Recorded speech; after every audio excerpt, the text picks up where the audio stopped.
예, 오늘 드릴 설교의 제목은 굿 뉴스입니다. 굿 뉴스. 굿 뉴스는 무슨 뜻이죠? 좋은 소식이라는 뜻이죠. 복음이라는 뜻입니다. 우리에게 주어진 이 복음에 대해서 우리가 함께 나누면서 하나님께서 우리에게 보여주신 그 사랑이 무엇인지를 우리가 함께 깨닫고 은혜를 누리는 시간이 되기를 소망합니다. 오늘 사실 이 선일 행복축제를 준비하는 과정에서 참 이렇게 어수선함이 있더라고요. 지난주 6월 달부터 원래 저희 이제 방송 설비로 영상을 온라인으로 하는데 갑자기 그걸 하는 그 회사 장비 서비스가 6월 달부터 갑자기 종료됐다라는 연락이 와가지고 기존에 가지고 있는 장비로 송출이 안 되는 거예요. 그래가지고 다른 컴퓨터 프로그램으로 송출을 해서 지난주까지 그걸 테스트하면서 잘 됐거든요.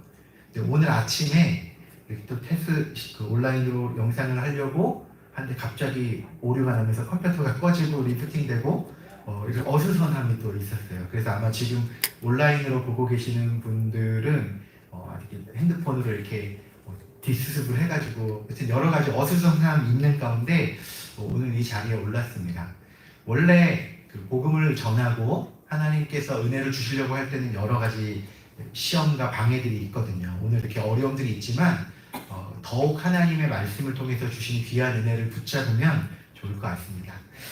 여러분 혹시 레드퀸 이펙트, 그러니까 붉은 여왕 효과라는 말을 들어보신 적 있으십니까? 아마 경제학을 하시는 분들 중에서 아마 이 용어를 들어보신 분이 계실지도 모르겠는데, 여러분 이 용어는 어디에서 나오냐면은 여러분 그 이상한 나라의 앨리스라는 소설 아시죠? 루이스 캐롤이 지은 이상한 나라의 앨리스라는 이 소설의 후속작 거울나라의 앨리스라는 이 소설에서 나오는 이제 한 장면입니다. 붉은 여왕을 이제 앨리스가 만나요. 앨리스가 만나서 함께 가는데 어떤 나무 아래에서 어떻게 되냐면은 아무리 뛰어도 제자리인 거예요. 아무리 열심히 뛰어도 그 자리를 벗어나지 못하는 거죠. 왜냐하면 내가 뛰는 속도만큼 내 주위에 있는 환경도 똑같은 속도로 움직이기 때문에 이곳을 벗어나기 위해서는 2배로 더 빠르게 달려서 벗어나야 되는데 이런 것이 현실적으로 힘든 상황인 거죠. 그래서 이 레드 퀸 에펙트라는 것은 무엇이냐면은 내가 무언가를 열심히 해보려고 발버둥치고 노력을 하는데도 불구하고 계속 현상 유지가 되는, 점점 발전되고 나아지는 것이 아니라 최선을 다해서 열심히 해야 겨우 현상을 유지할 수 있는 상황을 설명할 때 이 레드퀸 에펙트라고 이야기를 합니다. 그럼 우리 사회에서도 보면은 이런 모습들이 많이 나타나죠. 열심히 노력하고 일을 해서 그러면 이제 점점 생활도 나아지고 부유해져야 되는데 점점 이 시대가 갈수록 빈익부 부익부가 이제 커지는 거예요. 예전에는 그래도 개천에서 용난다라는 그런 말들이 좀 있었잖아요. 그런데 오늘날의 시대 구조를 보면은 부한 사람들은 계속 부하고 가난한 사람들은 점점 가난해지는, 이게 점점 악순환되는 상황인 거죠. 사회적 경제적으로만 그런 것이 아니라 영적인 상황도 이것이 마찬가지로 작용을 합니다. 여러분 우리가 성경에서 우리 인간을 정의할 때 뭐라고 정의를 하냐면 죄인이라고 정의를 해요. 이 죄를 우리가 어떤 나쁜 짓을 저질러서 죄인이기도 하지만 성경이 우리를 죄인이라고 할 때는 어떤 의미냐면은 본성적으로 죄인으로 태어났다라는 얘기예요. 여러분 사과나무를 심으면은 사과 씨앗을 심으면 어떤 나무가, 사과나무가 열리고 사과가 맺히게 되죠. 배나무를 심으면 배가 열리게 돼요. 여러분 죄인이 심겨지면 어떤 열매가 맺혀질까요? 죄의 열매가 맺혀지는 거예요. 그러니까 죄인이기 때문에, 우리가 나쁜 짓을 해서 죄인이 된 게 아니라 죄인이기 때문에 죄를 짓는 존재라는 것이죠. 그래서 이 죄를 벗어날 수 없는, 우리가 아무리 착하게 그리고 우리에 대한 어떤 걸 죄를 안 지으려고 애써도 죄를 지을 수밖에 없는 존재가 인간이라고 성경은 이야기를 하고 있습니다. 여러분 그러면서 또 뭐를 얘기하고 있냐면 성경은요, 이 죄에는 심판이 있다라고 얘기하는 거예요. 그리고 하나님의 기준으로 볼 때 그 심판은 죽음이다라고 이야기를 하고 있어요. 모든 사람이 죄를 범하였음에 하나님의 영광에 이르지 못한다. 이것이 성경이 인간에게 선언하고 있는 어찌 보면 슬픈 소식입니다. 우리가 아무리 무언가를 애쓰려 해도 이 죄의 굴레를 벗어날 수 없고 죽음의 심판을 피할 수 없는 그것이 우리의 모습이라는 거예요. 여러분, 그런데 그런 우리에게 찾아온 굿 뉴스, 좋은 소식은 무엇이냐면은 우리 힘으로는 이 죄의 결과를 벗어날 수 없지만 하나님께서 우리 대신에 죄의 짐을 짊어주시고 우리를 구원해 주셨다라는 것입니다. 성경이 말하고 있는 굿 뉴스, 복음이 바로 그거예요. 예수님께서 우리의 죄를 대신해서 이 땅에 오셔서 우리의 모든 죄를 짊어지시고 우리를 구원시키셨다라는 것이 성경이 말하고 있는 좋은 뉴스입니다. 자, 그러면은 이것이 어떤 의미인지를 우리가 조금 더 잘 살펴볼 필요가 있어요. 왜 하나님은 우리를 살리시기 위해서 자신의 독생자들 예수 그리스도를 희생하시기까지 그런 사랑을 베풀어 주셨을까를 우리가 설명할 수 있어야 되는 거죠. 여러분, 인간은요, 하나님과 사랑을 나누는 대상으로 하나님이 창조하셨습니다. 그래서 인간만 매우 독특하고 다양하게, 다르게, 특별하게 창조됐어요. 다른 동물들은요, 하나님의 형상으로 지음받지 않았는데 유독 인간만 하나님의 형상으로 지음받았다라고 이야기하고 있습니다. 여러분, 그래서 우리는 하나님의 형상으로 지음받았기 때문에 뭘 할 수 있냐면 하나님을 느낄 수 있어요. 하나님을 신적인 존재를 느끼고 하나님의 닮은 꼴로서 살아가는 존재가 인간이 된다라는 거예요. 여러분, 그래서 여러분 일요일이나 이럴 때 동물원에 이런 데서 동물들이 오늘 하나님께 예배드려야지 하고 예배드린 거 본 적이 없잖아요. 그런데 유독 인간만 영성을 가지고 있고 종교성을 추구하고 있습니다. 아프리카 오지의 어느 부족들도 가도 다 주술사가 있고 뭔가 신적인 존재를 숭배하는 그런 본능을 가지고 있어요. 왜냐하면 하나님과 사랑하고 소통하기 위해서 창조된 존재가 인간이기 때문입니다. 특별히 하나님은 인간과 사랑을 나누길 원했습니다. 그래서 사랑하고 사랑받는 관계성의 기쁨을 누리기 원하셨어요. 그래서요, 인간은요, 엄밀히 말하면 사랑을 하기 위해서 태어났다라는 거예요. 여러분, 그래서 인간이 언제 제일 행복한지 아십니까? 사랑의 관계성 속에 있을 때 인간은 행복을 느낍니다. 내가 아무리 성공하고 돈을 많이 벌고 뭔가 성취를 많이 이루어도 내가 의미 있게 여기는 대상과의 관계가 끊어지고 헤어짐이 있게 되면은 우리는 행복하다고 느끼지 않는 거예요. 왜냐하면 사랑의 관계 속에서 행복을 느끼는 존재이기 때문인 거죠. 그래서 비록 죄로 인해 타락했지만 인간의 본성 자체가 사랑을 추구하다 보니 인간이 만들어낸 모든 문화를 보면 사실 다 사랑에 대한 이야기를 하고 있습니다. 영화, 오페라, 뮤지컬, 드라마, 사실 다 대중에 대한 주제들이 뭐냐면은 사랑에 대한 이야기를 하고 있어요. 우리 가요나 이런 것들만 들어봐도 여러분, 사랑해서 행복해요, 사랑하지 못해서 슬퍼요, 사랑하고 싶어요. 대부분의 주제가 여기에 그치지 않습니까? 영화나 드라마 봐도 결론을 보면은 다 사랑 이야기로 흘러가는 거예요. 사랑하고 있을 때 인간은 행복을 느끼고 사랑을 평생 추구하는 존재가 인간이라는 거죠. 인간은 특별히 하나님과의 그런 사랑의 관계를 누리기 위해서 창조되었는데, 그러면 그렇게 해서 하나님이 인간과 사랑을 나누기 위해서 창조했던 공간이 어디냐면 성경에 보면 에덴 동산이라는 곳이 나옵니다. 그곳에서 하나님이 인간과 사랑의 관계를 잘 누리셨는데 하나님께서 그 에덴 동산에 특별한 나무를 만들어 주세요. 바로 선악과라는 나무입니다. 그리고 하나님께서 굳이 이 선악과를 인간에게 따먹지 말라고 이렇게 하셨죠. 인간이 그 선악과를 따먹고 나중에 죄를 범하게 되는데 많은 사람들이 이렇게 얘기합니다. 왜 하나님은 굳이 그 선악과를 만들어 주셨을까? 이 선악과가 없으면 인간이 죄도 범하지 않고 하나님과 아름다운 사랑의 관계를 잘 누릴 수 있었을 텐데 하나님은 왜 굳이 선악과를 주셔서 이런 일이 벌어지게 하셨을까? 라는 의문을 하는 거예요. 근데 여러분, 하나님께서 선악과를 만들어 주신 중요한 이유는요, 두 가지가 있었는데 첫 번째는 인간이 교만해지지 않게 하기 위한 장치였습니다. 여러분, 인간은요, 하나님으로부터 창조돼서 하나님을 대신해서 온 세상 만물을 다스리는 대리 통치자의 역할을 하고 있었어요. 거의 하나님과 같은 존재였죠. 그런데 그런 인간이 하나님 앞에 교만해질 수 있는 위험이 있었거든요. 하나님이 인간을 창조하기 전에 만들었던 천사라는 존재가 있었는데 그 천사는 하나님께서 부리시는 종에 불과해요.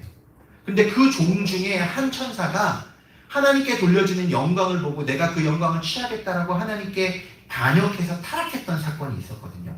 그게 우리가 잘 아는 사탄이죠. 근데 천사는 종에 불과하잖아요. 그런데 인간은 하나님의 아들이고 자녀입니다. 사랑의 대상이에요. 그럼 누가 더 지위가 높은 존재일까요? 인간이 높아요. 그럼 누가 더 교만해지기 쉬울까요? 네, 인간이에요. 인간이 교만해지기 훨씬 쉬운 거예요. 그래서 하나님은 인간이 교만해지지 않게 하기 위한 장치로 선악과를 따먹지 말라고 하셨어요. 그래서 인간은 선악과를 볼 때마다 아, 내가 못하는 게 있구나. 아, 내가 하나님이 아니구나. 내가 피조물이구나를 그 선악과 앞에서 자기 한계를 보면서 느끼게 되는 거죠. 또 하나 선악과를 창조하신 가장 중요한 목적 중에 하나는 사실 사랑을 위해서 하나님이 창조하셨습니다. 여러분, 사랑이라는 건요, 강제적인 게 아니거든요. 사랑은 반드시 자발적이어야 돼요. 제가 누군가 지나가는 여인을 보고 칼로 위협해서 너 나 사랑할 거야 해가지고 무서워서 사랑해요 하면 이게 사랑일까요? 이건 사랑이 아닙니다. 왜냐하면 강제적으로 되는 건 사랑일 수가 없는 거예요. 하나님이 인간과 사랑을 나누기 원하는데 하나님이 인간이 하나님을 사랑할 수밖에 없게끔 프로그래밍을 해서 만들었다. 그래서 인간이 하나님을 볼 때마다 하나님 사랑합니다 라고 아무리 얘기를 해도 여러분 그건 사랑이 될 수가 없는 거예요. 인형의 배를 탁 누르면 I love you 이런 소리 나는 인형 있죠. 그 얘기를 아무리 들어도 행복하지 않습니다. 왜냐하면 그건 기계적인 반응에 불과하기 때문인 거죠. 사랑은요 자발적이어야 되는 거예요. 그래서 하나님은 위험하지만 인간에게 무엇을 주셨냐면은 자유의지라는 걸 주셨어요. 하나님을 택할 수도 있고 택하지 않을 수 있는 선택권을 위험하지만 인간에게 주신 거예요. 그리고 그거를 확인할 수 있는 장치가 무엇이냐면 선악과였습니다. 하나님은 아담과 하와에게 선악과를 따먹지 말라고 명하셨는데 강제하진 않으셨어요. 그의 자발적인 선택에 맡기셨습니다.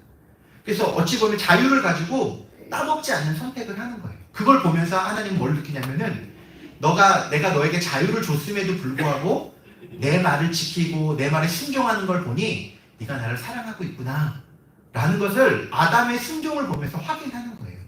그리고 아담은 자기에게 주어진 자유를 가지고 내가 이걸 따먹으면 하나님이 슬퍼하시겠지? 나는 안 먹을 거야 라고 하나님의 명령에 순종함으로써 서로 사랑이 자발적으로 이루어지고 있음을 사랑하는 장치가 이 선악과였다라는 겁니다. 여러분, 그런데 사단이 하와에게 찾아오죠. 그래서 유혹합니다. 너가 이 선악과를 따먹으면 네 눈이 밝아져서 네가 하나님처럼 될 수 있어 라고 유혹하죠. 여러분, 단순히 선악과를 따먹은 것 자체도 불순종의 죄지만 이 죄의 가장 큰 본질은 무엇이냐면은 하나님이 되고자 하는 욕망이 있었다라는 거예요. 하나님이라는 질서 속에 거했는데 이 선악과를 따먹음으로써 하나님이 아닌 내가 스스로 하나님이 되고자 하는 욕망을 나타냈다는 게 죄의 핵심이었습니다. 그래서 이것이 하나님 보기에는 반역죄 같은 거예요. 여러분, 왕이 있는데 또 다른 왕이 되겠다는 시도를 하다가 잡히면 어떻게 되죠? 영모죄에 걸려서 가문이 다 죽음을 당하게 됩니다. 마찬가지로 하나님이라는 왕이 있는데 그 하나님을 대신해서 스스로 왕이 되겠다는 시도를 한 것이 아담과 하와의 범죄였다라는 거예요. 그래서 하나님은요, 이 아담과 하와를 이 죄에 대해서 심판할 수밖에 없는 거예요. 여러분, 그런데요, 문제는 무엇이냐면은 하나님의 속성이 아담과 하와를 심판하는 것을 막았다는 거예요. 성경에 보면 하나님의 속성이 크게 두 가지로 설명이 되거든요. 첫째는 공의로우신 하나님, 또 하나는 사랑의 하나님입니다. 공의롭다는 것은 무엇이냐면 공평하고 정직하다는 걸 얘기해요. 공정한 거죠. 여러분, 어떤 죄를 범한 두 사람이 있는데 같은 죄를 졌어요. 그런데 한 사람은 내가 알고 한 사람은 모르는 사람이에요. 제가 모르는 사람에게는 징역 10년, 그리고 아는 사람에게는 벌금 100만 원. 이러면 저는 의로운 재판관일까요? 불의한 재판관일까요? 불의한 재판관입니다. 왜냐하면 판결은 공정해야 되기 때문이죠.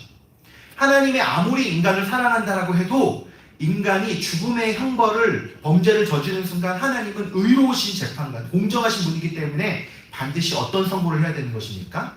사형을 선고해야만 되는 것이 하나님의 정의인 거예요. 사형을 선고하지 않을 때는 하나님이 죄를 범하게 되는 거죠. 그래서 하나님의 공의로서 하나님은 인간을 반드시 죽이셔야만 했습니다. 그런데 또 다른 하나님의 속성은 무엇이냐면 완전한 사랑의 하나님입니다. 여러분, 사랑이라는 것은 모든 것을 다 용납해 줄 수 있는 것이에요. 그럼에도 불구하고 용서해 줄 수 있는 것이 사랑이거든요. 근데 하나님은 인간을 완전히 사랑하는 거예요. 그가 어떠한 죄를 지었든지 간에 그를 용서하고 용납해 줘야 되는 게 하나님의 사랑이었어요. 그런데 이 공의와 사랑이 충돌하는 거예요. 인간을 죽이는 순간 사랑이 깨져버리고 인간을 살리는 순간 공의가 깨져버리는 딜레마 상황이 인간의 범죄한 순간에 하나님이 처한 상황이었습니다. 여러분, 그 상황 속에서 하나님이 택하신 방법은 무엇이었냐면 모든 인간을 대신할 만큼 가치 있고 죄가 없는 대상이 인간의 모든 죄를 대신 짊어지고 그 심판을 대신 담당하는 것이었어요. 여러분, 그런데 인간보다 가치 있는 존재가 누가 있을까요? 천사도 인간보다 가치 있지 않아요. 동물들도 인간보다 가치 있지 않아요. 인간보다 가치 있는 유일하고 그리고 죄가 없는 유일한 존재가 누구냐면은 하나님 자신밖에 없습니다. 그래서 하나님이 어떻게 하십니까? 인간을 대신하기 위해서 인간의 모습으로 이 땅에 오셔서 인간이 저지른 모든 죄에 대한 심판을 대신 짊어지고 그 당시 인간이 고안해낸 가장 비참한 죽음의 형벌을 당해서 죽음을 당하셨어요. 그게 우리가 알고 있는 예수 그리스도의 십자가 사건입니다. 그러니까 이 십자가 사건은요, 하나님의 공의와 사랑이 유일하게 만족되는 접전인 거예요. 예수님께서 비참하게 죽음을 당해 심판을 당하심으로 하나님의 공의를 만족하는 한편 인간을 향해서는 내가 내 생명을 희생할 만큼 너를 사랑해. 이 하나님의 공의와 사랑이 유일하게 만족되는 것이 예수님의 십자가였습니다. 그리고 예수님은 그 십자가의 사건을 통해서 우리에게 약속을 주셨어요. 어떤 약속을 주셨냐면 이 예수 그리스도의 십자가 사건을 받아들이고 믿는 모든 자에게는 예수 그리스도의 구원의 효력이 미치게 된다라고 약속해 주셨다는 거죠.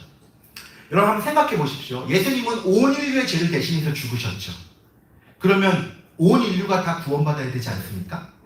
맞죠, 논리적으로. 그런데 우리가 온 인류가 다 구원받았다라고 얘기하지 않아요. 누가 구원받았다라고 얘기하냐면 예수님을 믿는 사람이 구원받았다라고 얘기합니다. 이 말은 무슨 뜻이냐면은 예수님을 믿는 믿음의 행위를 통해서 구원의 효력이 우리에게 미치게 되었다라는 거예요. 그래서 우리가 중요하게 생각해야 될 것 중에 하나가 뭐냐면 예수님을 믿는다는 게 도대체 무엇이길래 우리에게 구원의 효력을 미치는가라는 것이지. 여러분, 이 믿음이라는 것은요, 어떤 효과가 있냐면은 그와 나를 하나로 연합하게 만드는 힘이 있습니다. 이 믿음이라는 단어의 원어를 보면 구약성경엔 에무나라고 나오는데 뭐 붙잡다, 버티다, 신뢰하다 이런 뜻이 있어요. 근데 핵심적인 단어가 뭐냐면 붙잡다라는 단어가 있습니다. 여러분, 제가 누군가를 붙잡았어요. 근데 제가 번개를 맞았어요. 그럼 이 사람은 어떻게 될까요? 같이 죽어요. 왜 그렇습니까? 한 몸으로 연결되어졌기 때문에. 그렇죠?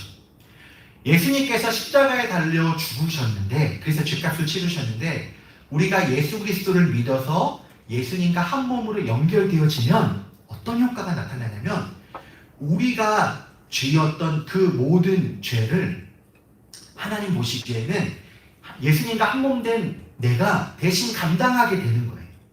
실제로 나는 죄가 여전히 있는데 내가 예수님과 한 몸이 되는 순간 예수님께서 십자가에서 갚았던 그 십자가의 의로움이 내게 효력을 미치게 된다라는 것입니다. 이건 비유로 치면 이런 거랑 똑같아요. 만약에 제가 이렇게 검정색 옷을 입고 있는데 이것이 죄라고 한다면 저는 지금 아마 죄가 제일 많을 것입니다. 그런데 실제로는 죄인인데 만약에 여기에 겉으로 하얀색 성가대 가운 같은 거를 세마포 같은 걸 딱 입으면 겉에서 볼 때는 깨끗한가요? 더러운가요? 깨끗하죠. 실제로는 죄인이지만 깨끗하게 보이죠.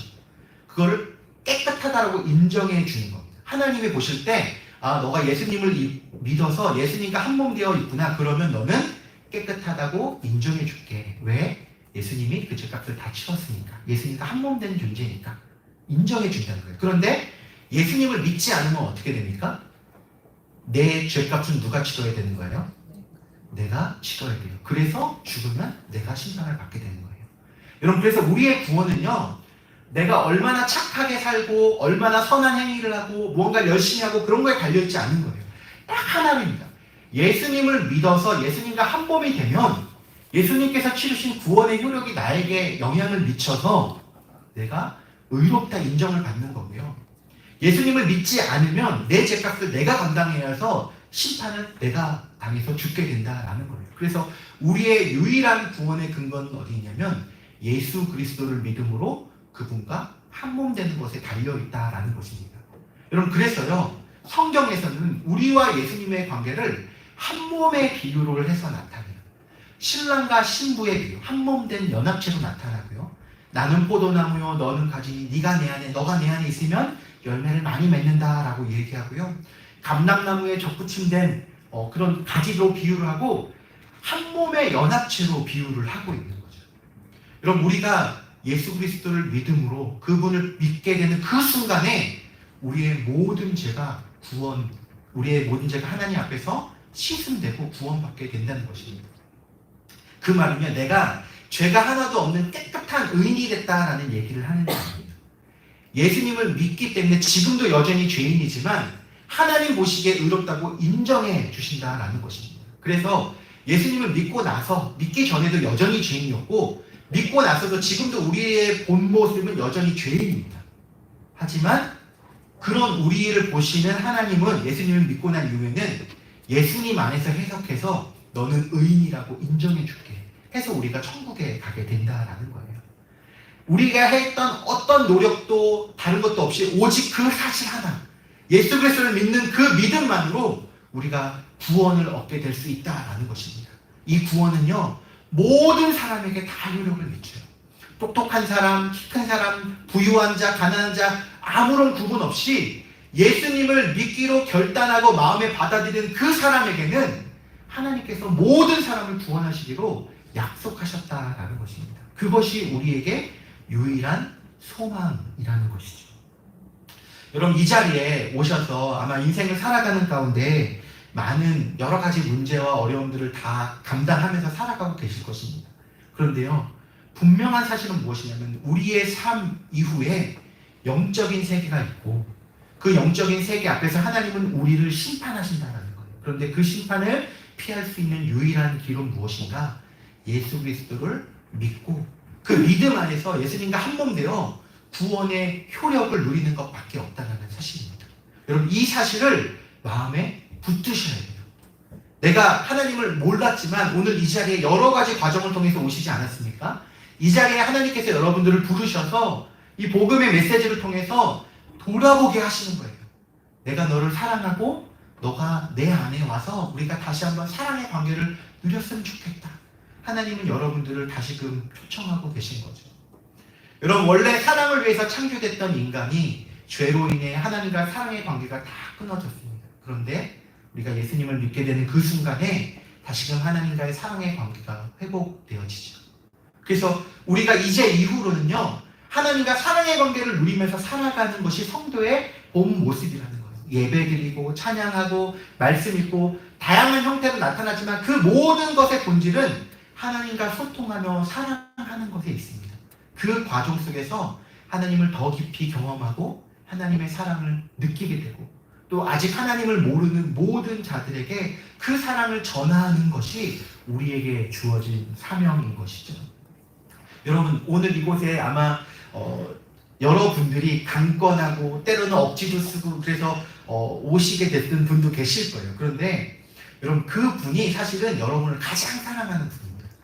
정말 이 복음의 메시지를 통해서 정말 여러분들이 하나님을 알고 믿게 하기를 간절히 소망하는 마음으로 이곳에 초청하는 거예요.